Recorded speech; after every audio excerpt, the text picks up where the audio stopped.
You are now watching the Biz to Biz podcast with Alan and Justin. Yo, what's up, everybody? It's Justin live from B2B Vault, the Biz to Biz podcast, sponsored by Nationwide Payment Systems, hosted by this guy, the Andre Agassi of payment processing himself, Alan Kopelman. And in today's podcast, we're gonna probably argue a little bit. Is it possible to create generational wealth in 2024? Today's date is May 16th, 2024. It is 3:39 p.m. in the afternoon on this wonderful Thursday afternoon. Yeah, man. How you doing? I'm doing good. It's kind of a crazy little week going so far. It was raining this morning. Rocky couldn't go on his usual 2-mile hike, so when I get home, I have to take him out for a long walk now that it's dry. I don't know about that. There's this band coming. Oh, there's a band coming? Well, he might have to wait till in the morning to get. Yeah. I was supposed to go to the beach this afternoon and reflect with my feet in the sand. My birthday was Monday, so do a little grounding. But I don't know if today's the day for that. Maybe I'll do that, try to get there this weekend. All right. But yeah, I definitely want to go to the gym anyway. I've been trying to get back, not trying to get back. I go to the gym almost every day of the week, but nice. Was thinking about going to this. I miss it when I don't get my walk in. Yeah, I've been walking around the facility here every 2 hours. I take a walk every 2 hours, and my dad said it should be every hour, and he's right, because we have a, what is it, sedentary job. That's what's good. Rocky's good for. He makes me get out and make 3 or 4 laps during the day here. Yeah, no, it's definitely. I definitely noticed a difference in my back. Since it's been like 2 months I've been doing that. I feel like something like that. Yeah, it's a little warm. It's about to be the rainy season. The last time I came in, I was schwitzing. Yeah, I think I might have to bring a walking shirt, because I definitely need one of those, the workout shirt. Wicking. Wicking walkout shirt. Dry fit. Yep. I have enough of those. All of mine are super tight, and I look like a superhero when I wear them, so I don't want to walk around. My wife doesn't really appreciate that. Oh. I got my chest is poking out. It makes you stand up straighter, because it's like you don't want to look weird or whatever. Right. Yeah. So anyway, generational wealth. It's a very, Alan and I discuss money and other things quite often. I'm on the stance of the American dream is dead. There is no more such thing as the middle class. People, in my financial situation,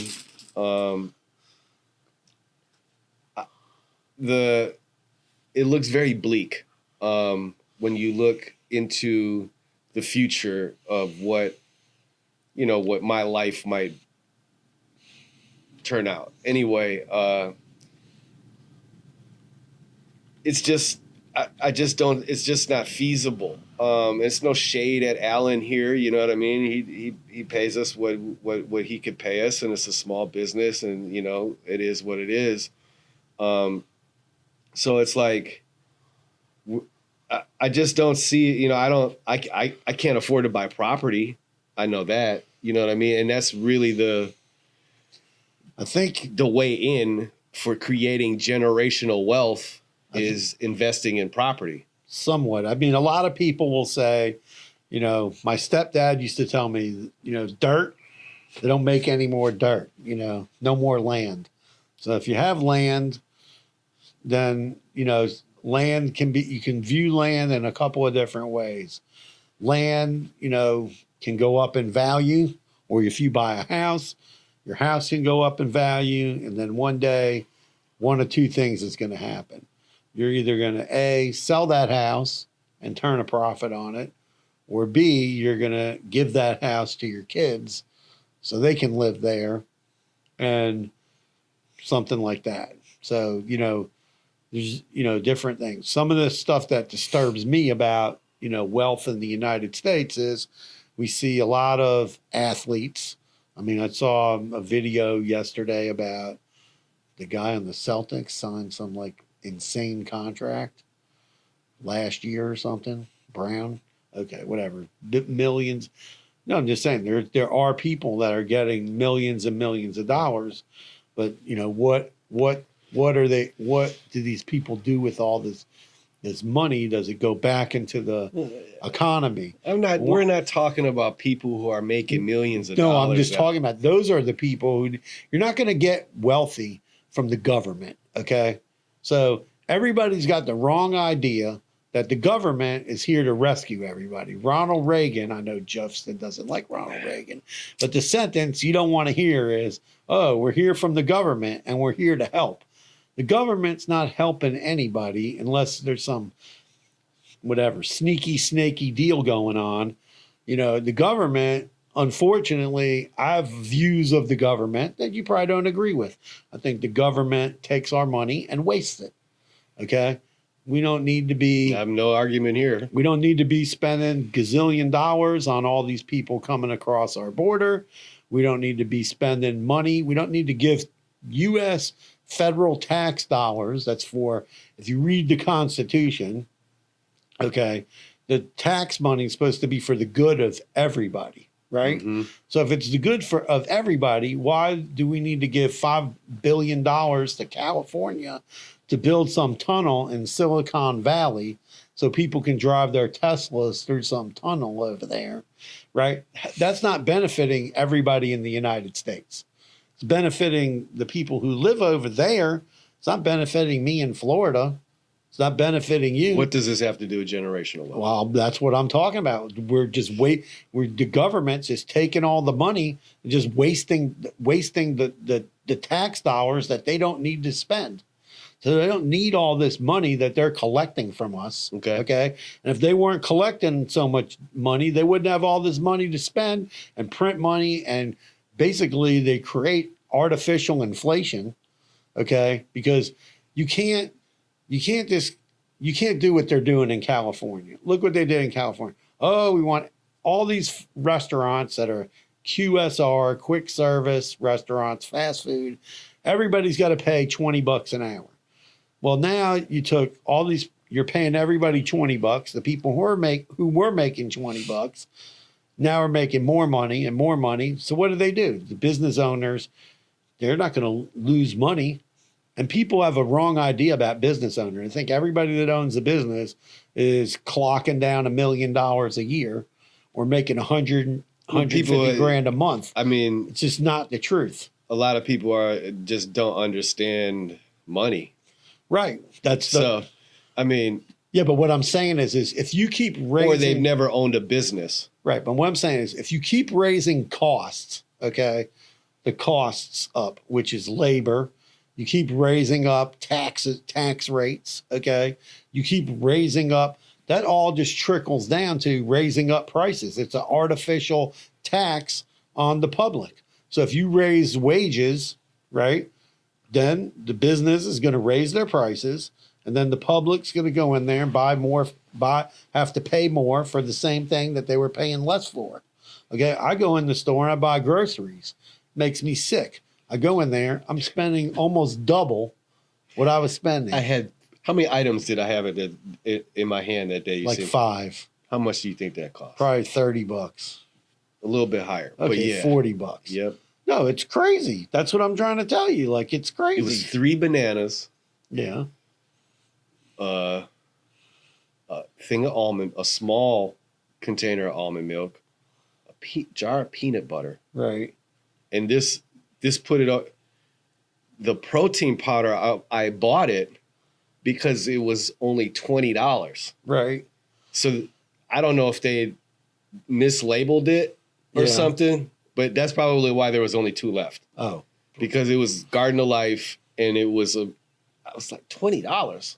I'm going to take that and it wasn't even on sale. It was just. That's crazy. But yeah. So, yeah, man. No, but it's crazy when we go into the store and you see how expensive everything is. right? It doesn't make sense. It's all, but all of those costs, that's being caused by the price of gas being double what it was 3-4 years ago. Wages are, when you raise the minimum wage, everybody's wages go up because you have to raise everybody's wages in the same fashion, right? And so you're going to raise all that up. And what do you think is going to happen? The business owner has to say, well, I got to cover that cost. I mean, I'm seeing stuff online where they go into to get a burger. Like this guy went into Wendy's. He went into Wendy's. He went to. We're a little off topic, but Okay, but I'm just making a point about money. Money's just not going as far as it was going. Okay, so you just literally agreed that the middle class is dead. Well, we need some change in the government so that the middle class can thrive. If you're not making $100,000, $125,000 a year, you're poor. I'm just. And I can argue or disagree all you want, but if you ain't up there, which I'm not, it is hella difficult to maneuver and navigate life. And you are correct. Prices of things have skyrocketed since COVID, and it hasn't went back down like we were promised. Right. So I understand that the gas prices are still high. We're in like 5 wars. We're in proxy wars. We shouldn't be in any of those wars. We're not a podcast about politics. But there's a lot of things that were supposed to change after COVID, and they did not, right? Yeah. But so like I've been just trying to figure out like what I can do for the future, what I can do for my kids. When Sean, even when he wrote that on the board, Alan said, well, Justin doesn't want to talk about this because blah, blah, blah, and I'm like, well, me and you, we have a very different perspective on money, right? Like you are more established, you're set, you're good to go. I'm older than you. Of course, but okay. I mean, you're a dinosaur compared to me. But, so I shouldn't say that. You're like, I'm almost a dinosaur. I'm 44 years old. Okay, man. I'm 20 years older than you. There you go. So I have 20 years on you. So like, how can I get ahead? Right. That's the. So I'm going to tell you a little bit about that. So today I'm watching a Gene Simmons. No thanks. I'm not really interested in hearing what he has to say about business, but let's. No. So he, and also I know you don't like Grant Cardone either. So I was listening to Gene Simmons today. He was on this fireside chat offered by Forbes. I didn't say I don't like Grant Cardone. We talked about something. You said you don't like Grant Cardone. I said you don't agree. I don't agree with him, but I don't know enough about him. Okay, I just don't agree. Like he's saying, whatever. So Gene Simmons was saying, like, he was just saying, like, you want to be successful, hang around with successful people. Don't hang around with losers. I mean, one of the oldest sayings in where I'm from in the neighborhood is, if there's 5 drug dealers on a corner and you're hanging out, you're the 6th, whether or not you are or not. Okay. You know what I'm saying? Yeah. So like, if you don't want to be labeled as such, right, you need to go and hang. If you want to be a nerd, then you go hang out with the nerds. Right. You want to be an athlete, you go hang out with the athletes.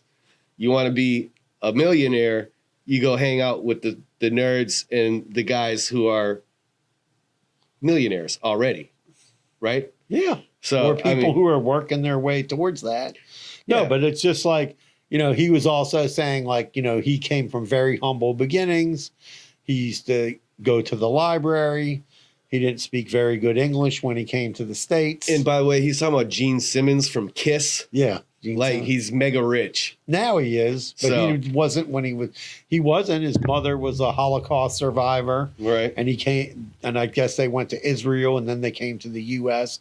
So he didn't really have he didn't have a grasp of the English language. He was going to elementary school, and he picked himself up. And obviously, we know what happened to Gene Simmons with Kiss. Yeah. Okay, but he was just giving. People were asking him questions. He was giving advice. One of the things he talked about is, and I talk about this all the time. If you want to do better in life, you got to change your circumstances. When I was broke as hell, divorced, and had no money, I was like, went to work for this company that was selling merchant services. I didn't know what the hell I was doing. I figured out the business. I mean, I was scared to death to go walk into somebody's business and go talk to them. I would literally be in the car sweating. Okay. Mm. And I was like, I got to feed my kids, and I don't want to sweat in the kitchen, and I don't want to move. And my kids were little. And I was like, I got to do this for myself, my kids, and whatever my problem is of getting out of this car, I need to solve it right now. And no matter how stupid I sound, I'm going to do it till I get it right. And I worked for that company for a year and a half. And then I decided, I said, I figured out I could do this. And I thank somebody who was a mentor to me at the time. Riyadh owned a business, and he gave me the green sheet, which I read. And then I called the ads. I figured out, me and Dave got together and we started this company. And it wasn't easy all the time. It was not easy. But the one thing is you want to get ahead. I don't care what you do. You got to be in an activity of sales. Okay. And if you're not in the activity of sales, you're not in control of money. So when you're not in control of money, like for me, I was a chef. I worked for a hotel. I worked for a management company, right? I was on a salary. So there was only so much money I was going to make. What they going to pay me, right? That's how it was. And then I owned a restaurant, and then I made money, and the restaurant didn't work out because I wanted to get a liquor license, and a whole bunch of stuff happened that didn't work out. And then boom, I end up in the credit card processing business where I have more control over my destiny. Okay. So being in, and even my stepdad used to tell me, he sold insurance. He's like, if you want to be in control of your destiny, got to be in a business. And this business offers a lot of things because residual income, you can pretty much make your own hours for the most part, but you can, but in order to do that, no matter what, if you see people that are in sales, some most successful people, even somebody like Mark Cuban, he was a sales guy. And, he stepped in doo-doo because he bought like a few domain names that he was able to parlay into multi-millions of dollars. Okay. So he got really lucky. Okay. And and longevity of doing something, you're going to get that luck, that luck's going to come, but you got to step outside of your comfort zone to get ahead in life. If you're just a worker bee, you're, I mean, it's, I'm not, that's just what I won't believe. disagree with you at all. I mean, and if interest rates were lower right now, you could probably afford a house. If the interest rates were lower, if we were down to interest rates, a mortgage for my house is like $6,000 a month. No, but that's because the interest rates are out of control right now. That's got to get fixed. This doesn't make sense. You can't pay. Not everybody can go into a 5%, 6%, 7% interest rate. If the interest rates are lower, the Fed keeps saying they're going to lower the interest rates. That's just impeding everything that's going on right now. And then on top of it, it's been going up and up and up. There ain't nothing being lowered. But right. That's what I'm saying. Like, you creating generational wealth right now, if you don't have any money, you're shit out of luck. Well, you got to change. You got to be in a different job situation or in a different side hustle situation where you're doing something with sales. You're starting some kind of business that involves sales. Anything involving sales is a type of business where you're going to create activity to make more money. Yeah. I mean, That's what I believe. I mean, obviously, you know, going out, being able to buy a house, that's, you know, you know, you gotta, that's something you gotta work towards. If that's your goal, then you gotta make a goal, and then you gotta set yourself up to you know, make a change in your life that's going to make a positive impact. you know, have 5 jobs and sell crack. No. I mean, yeah, I don't know, man. For me, I look at it like, I don't want to say I accept my fate, right? Because I'm somebody that believes in creating and manifesting your own destiny, right? So do I feel like I'll never own a house? No, I don't feel like that. Do I feel like I'm going to wake up one morning and I'm going to be a millionaire? No, I don't. I'm a very realistic person. But let me ask you a question. What would it take you to step outside of your comfort zone? I mean, I stepped out of my comfort zone the second I stepped into this building. Okay, well, because I owned my own business. Yeah. And you know, I was scraping by after COVID. It was really tough. A lot of people were saying, why? Well, you know, you build websites. And my answer to you and to everyone else was people were doing it themselves. Yeah, there's a lot of DIY going on. So everyone was bootstrapping. Right. You know what I mean? So like a lot of the clients that I was getting, it was like almost like, hey, I'll give you points on my company, blah, blah, blah. How about you invest in a company? You help me grow. I'll help you. And I've done that before, and it just doesn't really end out. Well, that's a numbers game. Yeah, exactly. And do they have money that they're putting out? No, there? Exactly. So they're all, it was, everyone was swimming in a shark tank. Right. So I wasn't really, I didn't want to go down that route again. Right. And so I knew it was time for me to, I know I'm really good at what I do. I help small businesses grow, right? That's what I do. And I've helped you grow. I know I have. Yes. So it's like, you know, I know my value, and I think it's going to, you know, I was just talking to Sean about it, about how, you know, artificial intelligence has everybody in my industry in a tizzy. Oh, the artificial intelligence has everybody in a tizzy. And I think it's a huge opportunity for people like myself. But yeah, I mean, like, as far as like, you know, what I'm doing and getting out the comfort zone, you know, Alan keeps saying that I need to, you know, do more sales. And, you know, you're probably right. But, and it's not like I had to go and knock on doors when I first started doing this, dude. I can't tell you how many times, you know, you walk into this up north where I'm from, you know, the home remodeling industry is huge, right? Like I feel like in Wisconsin, a lot of stuff is made there, right? Like tiles and stuff like that. You know, I mean, they have that everywhere. Here, it's huge too, right? But so I'd be walking into these companies, you know, and I'd have to give my spiel, you know, I'd have to sell myself. So it's, you know, that's not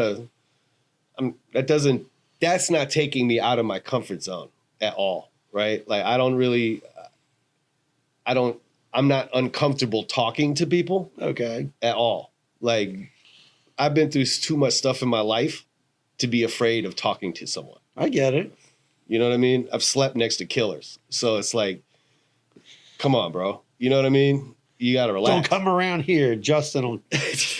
No, I'm just saying, like, I'm not like, I'm not saying like I'm not a fearing man. I just don't, there's not a lot you could do to intimidate me. You know what I mean? Like, I don't care that if you have $10 million or $10 trillion or $10. Like you bleed the same blood as me. Listen, and everybody you breathe the same air. End as of the me. day, everybody wakes up. Everybody puts on their pants and their shirt the same way. No, no. For the most part. I don't know. Unless somebody's got a trick where maybe their pants are in a special holder and then they jump off of their bed and they go right through their pants. Yeah, I mean, I don't know anybody who does that. It sounds fun. I might have to try that. Me and my granddaughter are gonna do that. You have to invent like the pants holder so that you can do that.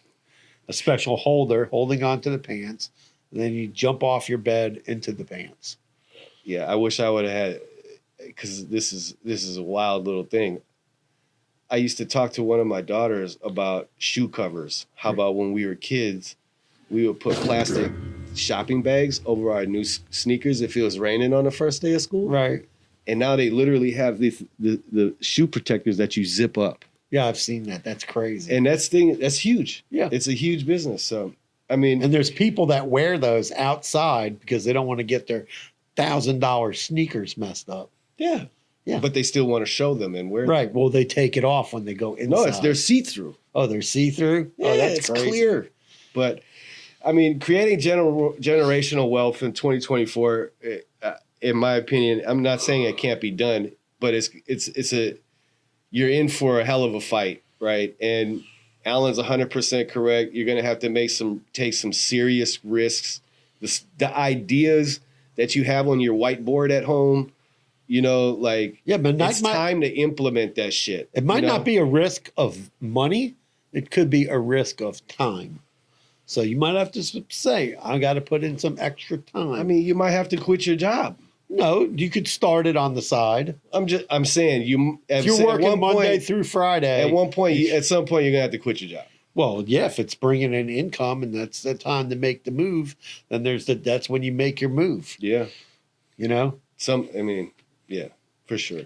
That's when you make your move. But at the same time, it's all about stepping outside of your comfort zone and creating that and doing something that maybe that you got to bite your lip. I remember, dude, I'm telling you, man, you have no idea how nervous I used to be. No, I get it. I get nervous when I'm talking to not nervous, but the butterflies in the belly and shit like that. I think that's normal when you're meeting somebody new, right? But, I don't think it's impossible. I think it's feasible. I think that people are going to have to, you got to really get smart and strategic about your time and your money management. Money management is the one thing we've talked about before. People really need to understand money. Yeah, and I think that the education system in America sucks terribly, and we could all benefit from some economics earlier than Definitely 12th grade. So that's the pod, man. If you guys got any comments, or if you're any ideas on how you could create generational wealth, we'd love to hear from you. Maybe you're starting a business and need some payments set up for that business. We can help you with that. For sure. We got stuff for starter companies and all kinds of stuff. Well, smash that subscribe button, hit the like, share, leave us a comment. It's a lot of stuff to do, but please choose one. Anyway, peace out. That's the pod. Peace out, Carpe Diem, B2B Vault.